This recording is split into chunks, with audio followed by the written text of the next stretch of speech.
오늘 우리에게 주시는 하나님 말씀은 출애굽기 20장 1절부터 3절 말씀입니다. 출애굽기 20장 1절부터 3절 말씀, 구약성경 112면입니다. 제가 봉독하겠습니다. 하나님이 이 모든 말씀으로 말씀하여 이르시되 나는 너를 애굽 땅 종되었던 집에서 인도하여 낸 내 하나님 여호와니라. 너는 나 외에는 다른 신들을 내게 두지 말라. 아멘. 십계명이라는 단어는 아주 우리에게 익숙하고 또 친숙한 단어입니다. 부부 십계명, 또 교사 십계명, 공부 십계명, 신입사원 십계명, 심지어 대부업체 이용자들을 위한 십계명도 있는 것을 보았습니다. 수많은 행동 지침을 10가지로 요약을 해서 쉽게 암기하도록 하는 것이 십계명의 기능이라 할 수 있는데, 그래서 교회 다니지 않는 사람이라 할지라도 이 십계명이라는 단어가 매우 친숙하고 또 익숙하게 들릴 것입니다. 그런데 성경에서 말하는 십계명은 이 세상 사람들이 만들어내는 이러한 십계명과는 달리 하나님의 백성으로 살아야 할 가장 기본적인 내용을 가르치고 있습니다. 십계명은 하나님을 어떻게 예배할지, 또 이웃에 대한 우리의 태도가 어떠해야 할지를 가르치는데, 그래서 십계명은 교훈이나 감화가 아니라 우리의 삶이라고 할 수가 있습니다. 십계명은 삶입니다. 십계명은 예배를 가르치면서 이 예배를 통해서 우리가 하나님과의 관계를 맺어야 될 것을 또한 강조하는데, 이 예배는 하나님이 예배 가운데 임재하셔서 자기 백성들과 그 언약을 갱신하는 시간이 바로 예배입니다. 예배 때 하나님이 찾아오셔서 백성들과 함께 교제하시고 다시 한 번 더 너희는 나의 백성이고 나는 너의 하나님이라는 이 언약을 다시 한 번 더 재확인시키는 시간이 바로 예배 시간이라는 겁니다. 그래서 예배는 오직 거룩하신 하나님만 바라보는 시간이고 하나님만 생각하는 시간입니다. 그래서 본문을 통해서 예배 받으시는 하나님은 어떤 분이시며 또 누가 예배해야 하는지를 살펴보고자 합니다. 먼저 예배의 대상, 곧 하나님은 어떤 분이신가 라고 우리가 먼저 보아야 되는데, 예배의 가장 기본적인 의미는 부복하는 겁니다.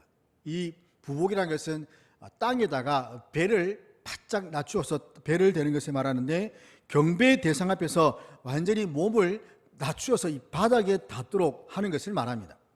이것은 절대적으로 자신을 낮추는 행위입니다. 경배의 대상 앞에 자신은 높아질 수 없는 존재, 그러기에 그 앞에 철저하게 자신을 낮춤으로써 그 경배의 대상이 하시는 그 모든 행동이나 말을 듣고 결코 거부할 수 없고 저항할 수 없는 그런 표현이 바로 이 부복하다는 표현입니다. 그렇다면 누구를 예배하는가? 이런 질문 이전에 왜 예배해야 되고 또 누가 예배해야 하는가? 라는 질문을 할 수가 있습니다. 누가 예배해야 하고 무엇 때문에 예배해야 하는가? 그러나 이 질문 역시도 누구를 예배하는가 하는 그 질문에 함께 포함이 되어 있다고 볼 수 있습니다. 우리의 예배 대상이 누군지를 바르게 한다면 왜 예배해야 되는지도 알 수가 있습니다. 그래서 이 예배의 대상을 바르게 아는 것이 매우 중요합니다. 3절 보면 너는 나 외에 다른 신들을 내게 두지 말라라고 말씀합니다. 나 외에는, 이 외인이라는 단어의 의미는 나의 얼굴 가까이 또는 내 앞에 또는 나보다 우선하여서 라는 뜻으로 해석될 수가 있습니다. 하나님이 보시는 앞에서, 하나님 면전 앞에서, 또 하나님을 제외하고서 하나님보다 더 흠모하고 숭배하거나 하나님보다 더 우선하는 것이 있어서는 안 된다라는 사실을 강조하고 있습니다. 사랑하는 부부 사이, 사랑하는 연인 사이, 또 사랑하는 그 가족 사이에 그 다른 누군가가 끼어들 수 없는 것처럼 하나님께서도 우리에게 온전하고도 독점적인 그 사랑을 기대하시고 하나님의 다른 우상들에게는 어떤 마음도 두지 말 것을 강조하시는 겁니다. 하나님 외에 다른 어떤 것들에게 우리의 마음을 주어서 하나님보다 더 사랑한 것이 있다면 그것이 바로 이 첫 번째 계명을 어기는 것이라고 할 수 있는 것이죠. 여기 나온 다른 신들이라는 것은 이방의 우상신들 혹은 사람들을 비진리로 이끄는 사신들을 가리킵니다. 이 사신이라는 것은 죽은 신을 가리키는 것이 아니라 재앙을 내린다고 하는 요사스러운 신을 가리킵니다. 간사사자 귀신이 짜셔서 간사하게 사람들을 이리저리 조종해서 또 말을 듣거나 안 들으면 재앙으로 위협하는 그런 신을 가리킵니다. 또한 이스라엘 백성들이 440년간 머물렀던 그 애굽의 다신주의의 종교, 또 그들이 앞으로 들어갈 그 가나안 땅에 있는 그 족속들의 신들, 그러한 것들을 두고 표현한 것이죠. 이 거짓 우상들은 하나님과는 비교조차 할 수 없는 아무것도 아닌 존재에 불과한 참으로 허탄하고 허무한 존재들입니다. 이런 허탄하고 허무한 존재들을 하나님보다 우위에 두거나 하나님보다 먼저 두거나 하나님을 제껴놓고 첫 번째 자리에 두는 것은 하나님이 아주 가증히 여기시는 큰 죄악이죠. 또한 새기거나 만든 우상들뿐만 아니라 물질적인 탐욕이나 헛된 명예를 쫓는 공명심, 이러한 것들이 하나님을 첫 번째 자리에서 끌어내려서 그 자리를 차지하는 것도 우상 숭배라고 할 수가 있습니다. 그러면 왜 하나님만 찾지 못하고 하나님만 의지하지 못하고 하나님 외에 다른 신들을 찾고 구하는 것일까요? 이것은 하나님을 온전히 의지하지 못하기 때문입니다. 그냥 하나님 한 분만으로 만족하지 못하기 때문입니다. 내 삶을 보니까 하나님 외에 무엇인가 다른 어떤 것도 필요하다라는 그런 잘못된 생각들이 내 머릿속에 들어오기 때문이죠. 하나님을 자신의 삶을 풍요롭게 해줄 어떤 수많은 신들 중에 하나로 여기기 때문입니다. 이런 생각을 가진 사람들은 하나님을 전심으로 경외하지도 않고 하나님 말씀에 순종하지도 않습니다. 이스라엘 백성들을 보십시오. 그들이 430년 동안 이스라엘 애굽에서 노예 생활하다가 이제는 하나님의 그 명하신 약속의 땅으로 들어가야 되는데, 그러나 여리고성을 탐지하고 온, 그리고 그 땅을 보고 온 12명의 정탐꾼들을 보고서는 어떻게 합니까? 하나님의 그 약속을 믿지 못하고 하나님을 불신하기 시작합니다. 정말 거대한 그 족속들을 우리가 어떻게 싸워서 이길 것인가?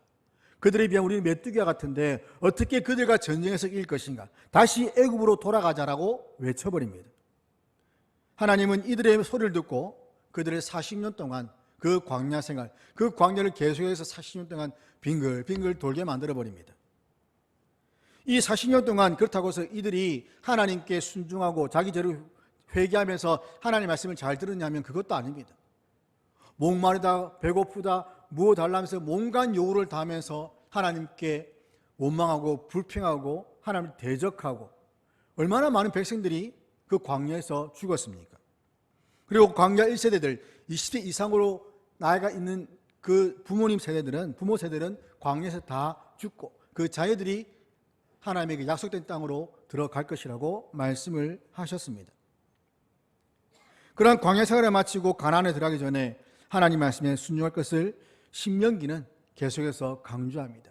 하나님이 너희들에게 복을 주시려고 하는데 너희들이 말씀에 순종해야만 복을 받는다. 그래서 계속 강조한 것이 바로 신명기의 내용이지 않습니까? 이렇게 가나안 땅에 들어가는 출애굽 1.5세대와 2세대, 3세대들, 사사기 2장 10절 보면 그 세대의 사람도 다 그 조상들에게로 돌아갔고 그 후에 일어난 다른 세대는 여호와를 알지도 못하고 그리고 행하신 일도 알지 못했다. 하나님을 경험하는 그리고 여호와를 아는 세대들은 다 죽어버렸습니다. 그러나 그 후에 일어난 세대는 여호와를 알지 못하는 다른 세대가 되어버렸습니다. 이들이 부모님으로부터 하나님이 어떤 분인지를 듣지를 못했을까요? 그렇지 않습니다. 하나님 우리에게 이렇게 은혜를 베푸신 것을 그 뒤에 일어난 세대들은 분명히 듣고 자랐을 겁니다. 그러나 그들이 하나님께서 행하신 일을 단지 듣고 경험해 보지 못했기 때문에 그들은 하나님에 대한 불신, 하나님을 의지하지 못하고 하나님을 버리고 다른 신들을 찾기 시작했던 겁니다. 이런 면에서 볼 때에 우리 자녀들에게 하나님 말씀을 가르치는 것이 얼마나 중요한 것인지를 우리는 분명하게 기억을 하고 말씀을 가르치는 일에 지속적으로 힘써야 됩니다. 말씀으로 양육하지 않으면 오늘 본문에 나오는 것처럼 이후의 세대는 다른 세대가 되어서 여호와를 알지 못하고 하나님께서 우리를 위해서 행하신 일도 알지 못하는 그러한 세대가 되어버릴 것입니다. 모세의 그러한 순종하라는 권면에도 불구하고 이러한 다른 세대들은 이방 족속들을 내쫓지 않고 남겨두었고 그것이 결국에는 그들에게 올무가 되어버렸습니다. 이스라엘 백성들은 유목민입니다. 그렇기 때문에 농사를 지은 경험이 없습니다. 때문에 가나안 땅에 모든 족속들을 진멸하라는 이 하나님 말씀에 온전히 순종하지 않고 그들을 남겨두었고 그들로부터 농사 짓는 법을 배웠는데 이 구약의 신들의 대부분은 이 농사와 관련이 되었습니다. 바알과 아세라, 풍류의 신, 바람과 번개의 신, 비의 신.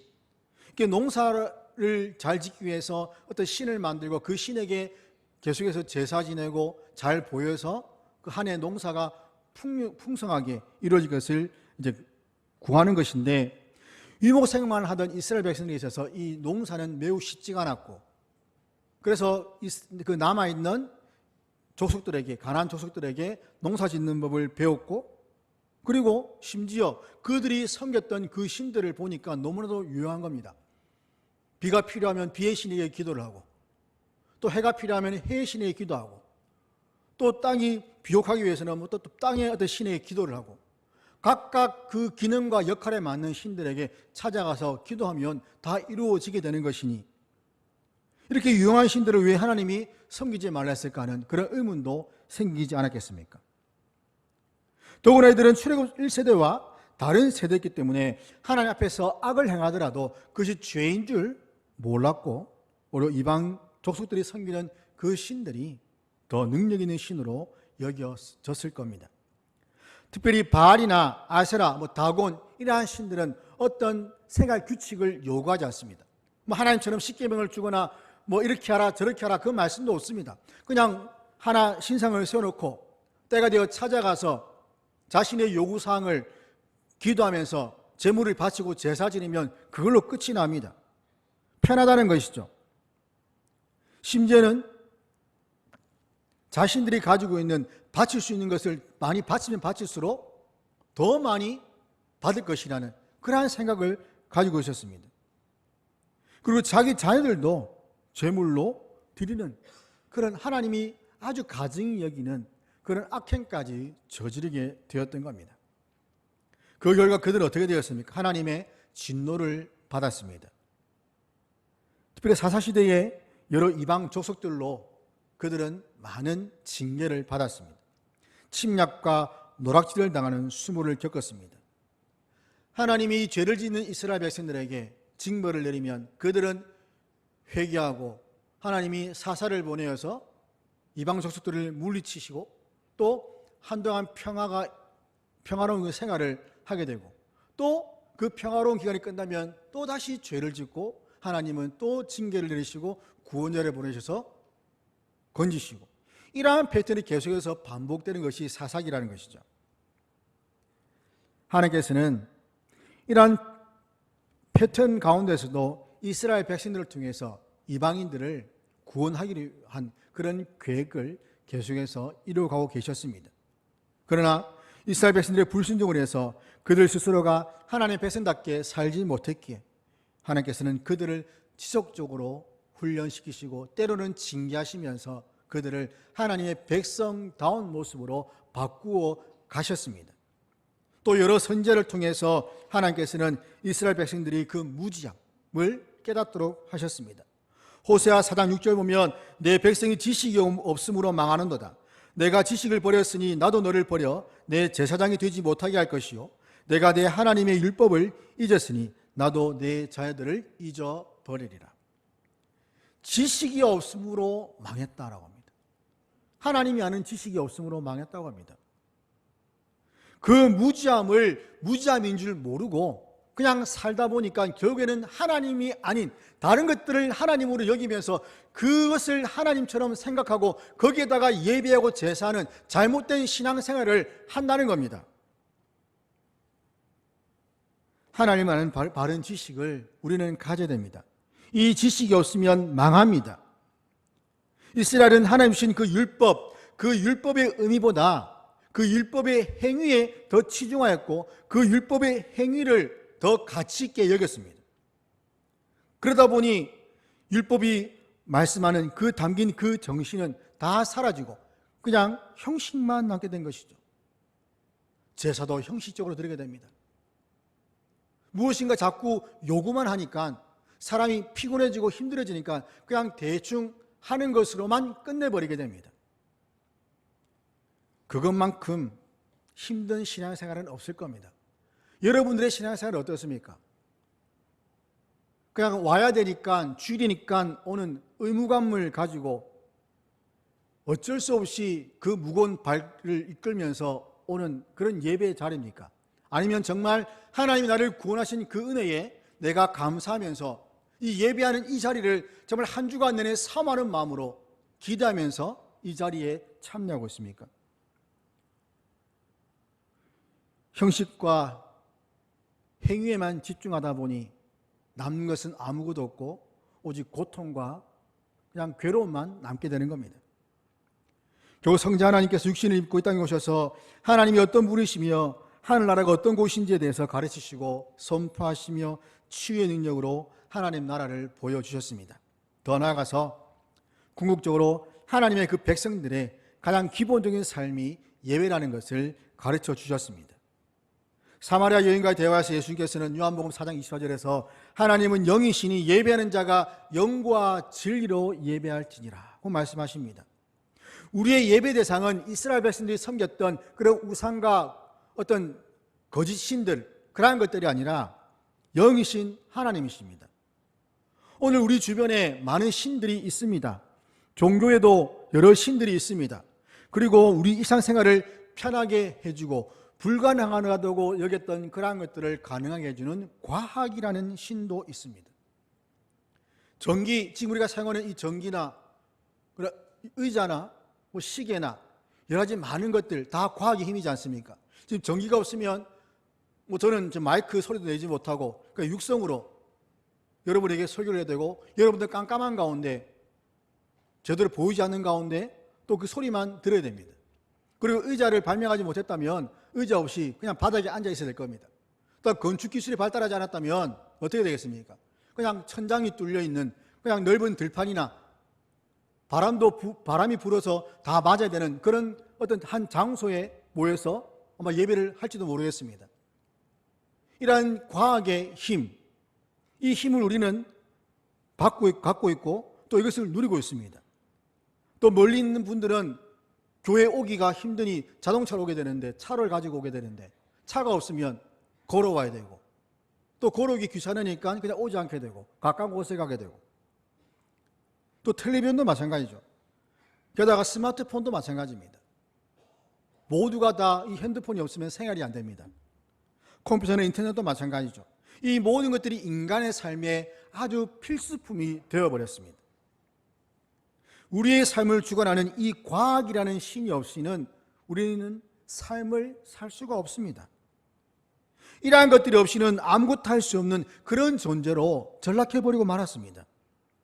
인간을 이롭게 하고 편안하게 하기 위해서 만든 이 문명의 이기가 오히려 인간의 기능을 제한하고 인간의 능력을 상실하게 해버리는,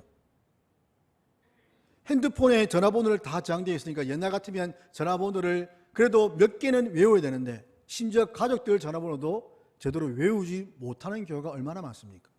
그냥 단축번호만 누르면 전화가 걸리니까 너무 편하니까요. 그러니까 우리의 기억력은 점점 감퇴되고 있습니다. 뇌를 쓰지 않으니까 기억력도 감퇴되고 또 여러 가지 모든 것들이 다 잘못된 부정적인 그런 기능들이 나타나게 된다는 것이죠. 하나님 외에 다른 것들에게 자신을 맡기는 것은 결국에는 다른 신들을 하나님 앞에, 하나님 외에, 하나님 곁에 두게 되는 것입니다. 또 다른 신이 있습니다. 그것은 바로 자기 자신입니다. 왜 우상을 섬기고 왜 다른 신을 찾냐면 내가 잘 되기 위해서입니다. 지금 다른 종교들을 한번 보십시오. 다 자기가 잘 되기 위해서 절에 가서 빌기도 하고 또 다른 어떤 종교에 가서 기도하기도 하고 지구적성 노력을 해서 그 어떤 신의 마음을 감동시켜서 무엇인가 얻어내려고 하는, 그러니까 밤에 뭐 상을 펴놓고 초 켜놓고 물 떠놓고 기도하지 않습니까? 그렇게 해야 신이 들어주겠다라는 생각 때문이죠. 그렇게 하는 이유는 결국 나 자신을 위함입니다. 내가 이 땅 가운데 건강하고 무병장수하고 성공하고 부자 되어서 다 잘 사는 것, 이것 때문에 우상을 찾고 신을 찾고 종교를 찾는 것이죠.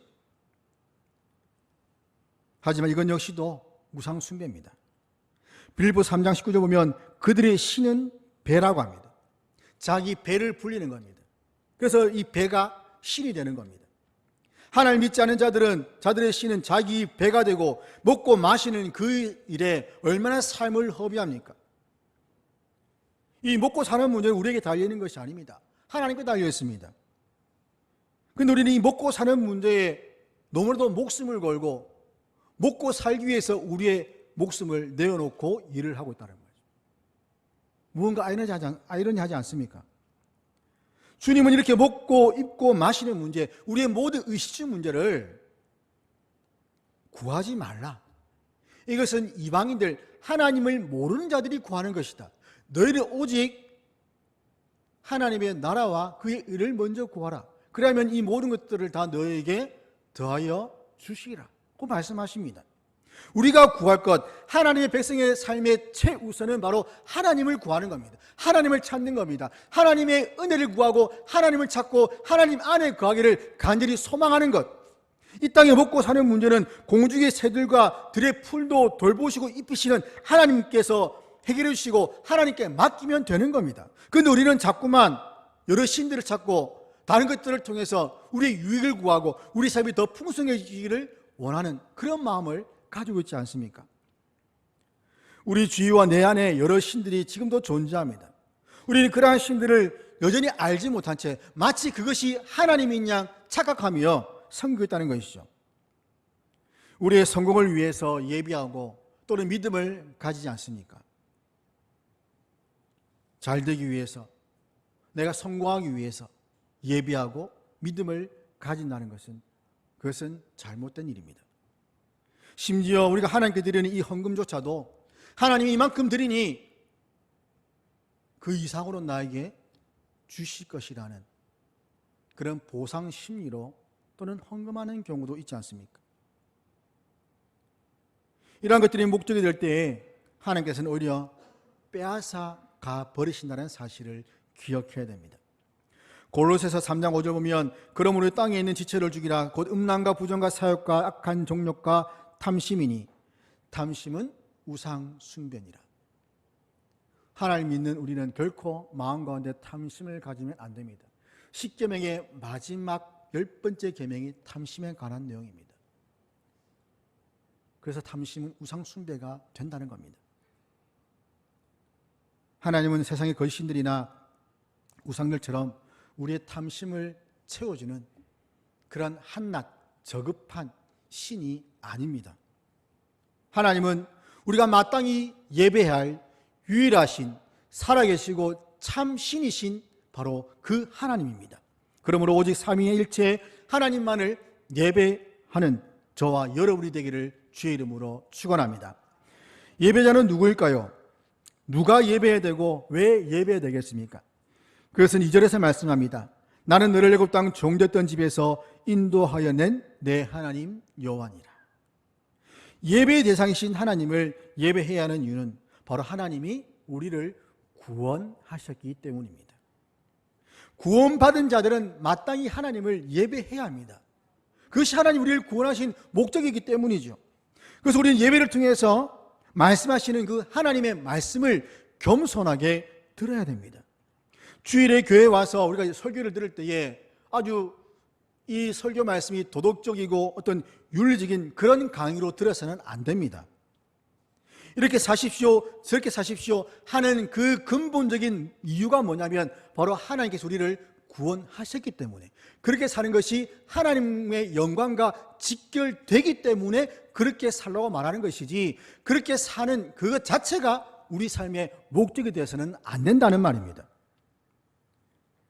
하나님의 백성으로서 어떻게 한 주간 이 세상 속에서 넘어지지 않고 승리하며 살 수 있는 것인가? 더 나아가서 그렇게 나를 살게 하시는 하나님이 누구신가 하는 것을 듣는 것이 바로 이 예배 시간에서 선포되는 말씀이라는 겁니다. 우리는 이러한 예배를 소중하게 여김에도 불구하고 종종 예배를 빠지는 경우가 있죠. 물론 개인적인 특별한 일이 있어서 예배를 빠질 때가 있습니다.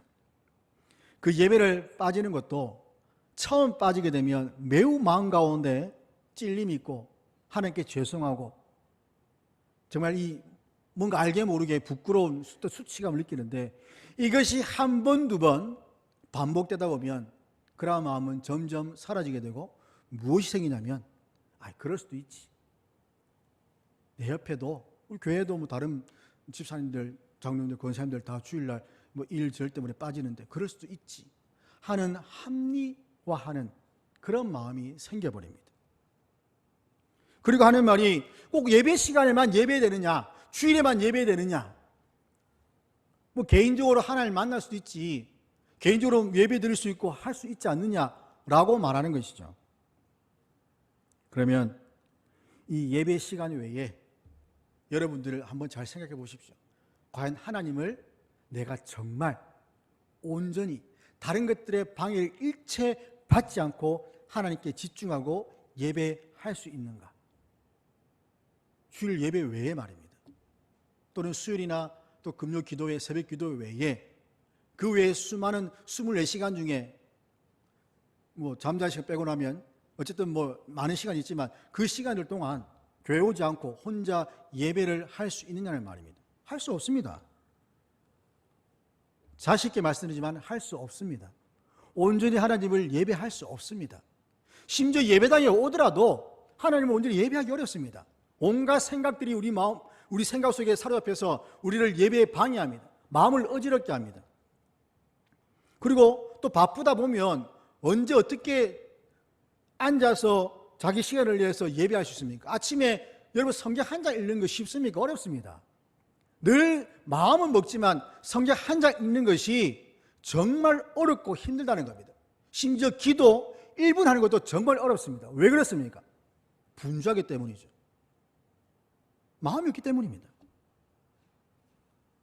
예전엔 예배를 준비해야 한다고 해서 토요일 되면 목욕도 하고 새 옷도 준비해 놓고, 아들 같은 경우는 이제 간식도 주일날 돈 쓰면 안 되니까 사놓고 해서 예배를 준비하는 그런 모습이 있었습니다.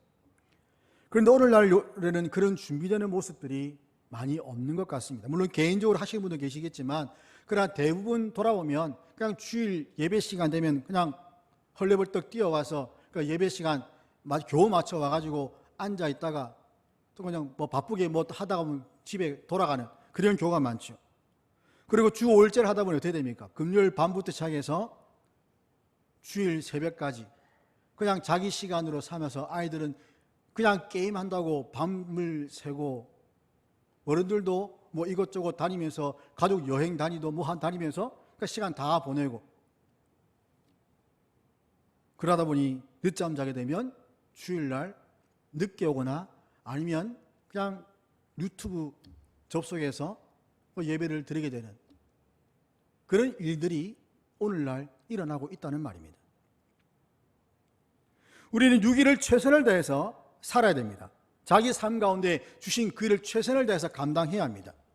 반면 최선을 다해서 주일 준비를 해야 합니다.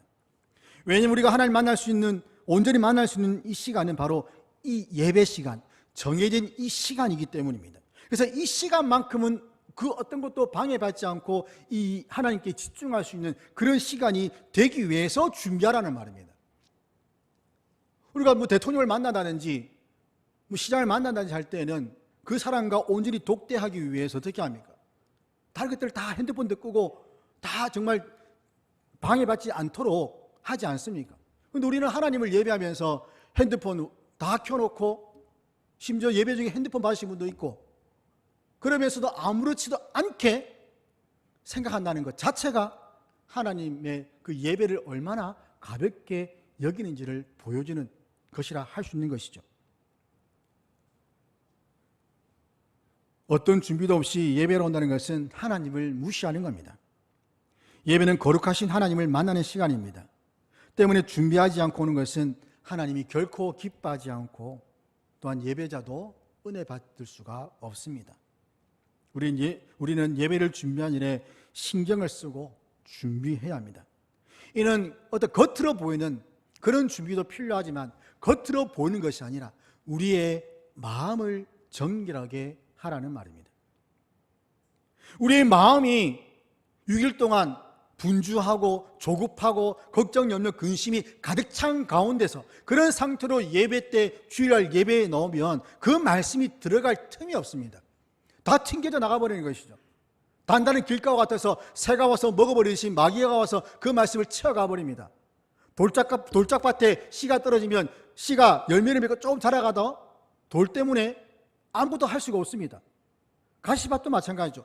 염려, 걱정, 의심 때문에 말씀이 들어가다 힘들다 해서 달아서도 못합니다.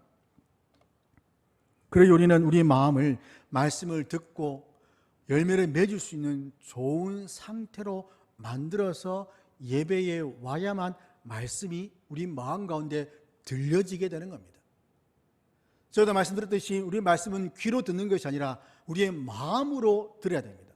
마음으로 들어야 말씀을 마음에 담고 돌아가야지 우리의 육신의 귀로 담으면 결국에는 한쪽으로 들어가서 한쪽으로 다 쏟아져 버리게 됩니다. 그건 남는 것이 없는 것이죠. 지식으로 남는 것은 결코 힘이 없습니다.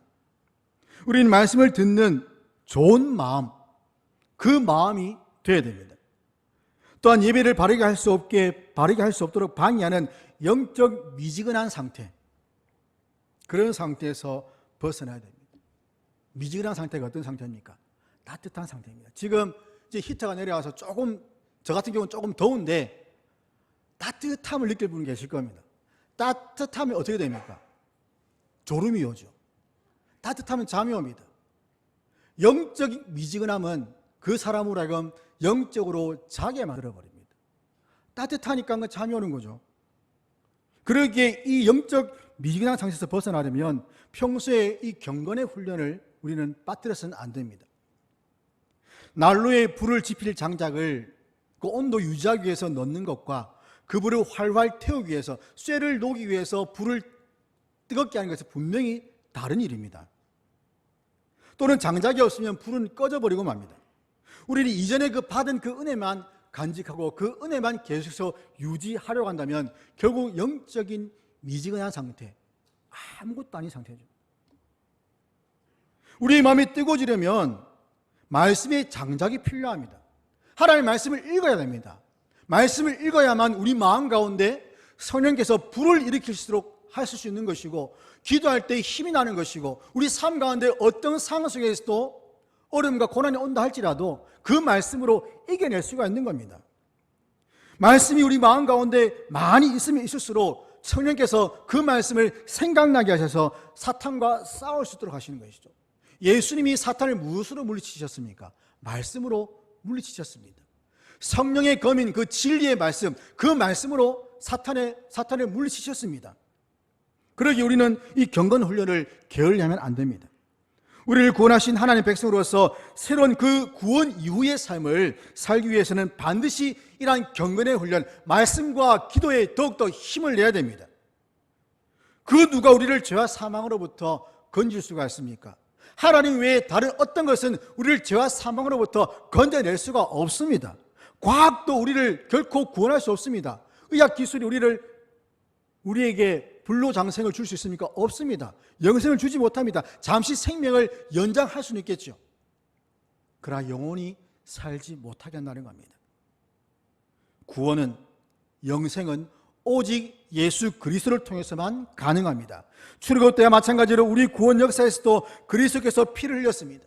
출애굽 당시 어땠습니까? 어린 양을 잡아서 그 피를 문간에 뿌리면서 그 피 뿌린 그 집을 넘어가게 하고 구원을 받았죠. 마찬가지로 예수 그리스도의 그 피가 우리에게 뿌려짐으로 말미암아 우리는 구원을 받은 자가 되었습니다. 사망이 우리를 건너뛰게 되었던 겁니다. 그래서 예수 그리스도를 믿는 자들은 구원을 받고 하나님의 자녀가 되는 권세를 받습니다. 하나님의 자녀들의 해야 할 일은 무엇입니까? 하나님을 예배하는 겁니다. 하나님의 자녀들은 바로 예배자입니다. 하나님께서 이스라엘 백성들을 애굽에서 나오게 하시기 위한 이유가 바로 예배하기 위함이다라고 말씀합니다. 모세에게 말하기를 바로에 가서 내 백성을 끌어내라. 내가 그들을 데리고 나가서 나에게 제사하도록 하겠다. 하나님께 제사하는 것, 예배하는 것, 이것이 바로 하나님의 구원의 목적입니다. 하나님을 참으로 예배하는 자들, 바로 그들의 삶이 거룩한 산제물로 날마다 하나님께 드려져야 됩니다. 왜냐하면 하나님께서는 그 예배를 통해서 자기 백성들과 교제하시고 또한 말씀하시기를 기뻐하시기 때문입니다. 하나님을 예배하기 위해서 우리는 죄로부터 구원받았습니다. 그러기에 우리는 정말 우리의 삶을 하나님이 기뻐하시는 그런 예배자의 삶으로 드려야 됩니다. 또한 하나님께서 우리를 구원하신 동기가 무엇인가 하면 요한복음 3장 16절 말씀처럼 하나님이 세상을 이처럼 사랑하사 독생자를 주셨으니 이는 그를 믿는 자마다 멸망하지 않고 영생을 얻게 하려 하십니다. 바로 사랑이죠. 너무나도 이 세상을 사랑하셔서 이 세상이 멸망하지 않기를 원하셨습니다. 자기 백성을 사랑하시기에, 택하신 자를 사랑하시기에 그들을 구원하기 위해서 하나밖에 없는 아들을 이 땅 가운데 보내셔서 대속의 죽음을 받게 하셨습니다. 그래서 우리가 구원받았다는 사실은 그냥 어쩌다 보니 된 사건이 아닙니다. 뭐 어쩌다 길을 가다가 우리 영원한 교회 전도팀을 만나서 전도지 받고 또 교회에 와서 예배 드리다 하다 보니 지금까지 신앙생활을 하게 되었다가 아니라 그 모든 구원 과정 가운데 하나님이 섭리하시는 그 일이 있었기 때문에 예배하는 자가 되었고 또한 하나님을 찬양하고 하나님을 사랑하는 그런 한 명의 하나님의 백성이 되었다는 겁니다. 그러기에 이것은 그냥 스쳐 지나간 일이 아니라 바로 우리 삶 가운데 일생일대의 최대의 크고도 놀라운 사건이라는 것이죠. 영원한 죽음에 처한 우리를 예수 그리스도께서 십자가의 보혈로 살려주셨다는 그 사실은 이 세상의 어떠한 구원과도 비교할 수 없는 대사건입니다. 그리고 이 구원은 단지 우리 자신만 구원받은 그것이 아니라 우리의 삶의 모든 영역도 이 구원 안에 포함이 되어버립니다. 이스라엘 백성들이 애굽에서 노예 생활을 했습니다. 오랫동안 노예 생활했습니다. 노예 생활을 하다 보니 그들 생각 속에는 나는 노예다 이런 생각들이 자연스럽게 자리를 잡고 있겠죠. 이 노예 근성이라 하지 않습니까?